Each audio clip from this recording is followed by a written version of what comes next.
Hello, time check. 10:54 na. Karon pa ko na mahaw kay ganina alas 6 nagkapira ko nya ngadto ko sa ubos kay nagcutter sa mga sagbot nga adto no i-replant ang mga alugbati unja puhong hapon unya. Wala man ni magdungag yan ang buntag kay di may bahaw gabi ihaw rang giinit. Nya ang ahorang duha ka kids na mahaw. Niya gituwa din ni sa iruag sobran ahong giingnan nga pagdungag ditso kay mukaon ko niya taud-taud. Uy, kagwang wa man di ay siya nagdungag kay nagtuman og laba. Sige laman. Nagkutoy na kiyan pangari pa ng kusina wa pa may wa man di dinungag so ako na lang nagtak-ang to rice cooker.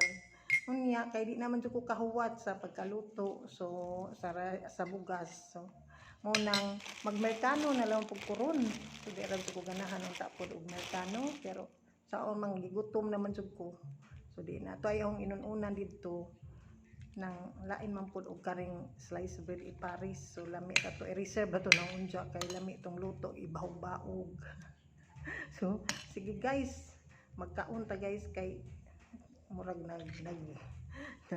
nag-anipot nag-ang tinanawan ba. So mao nang gipaningot pa ko. So sige na laman kay ngani man ni naunta guys.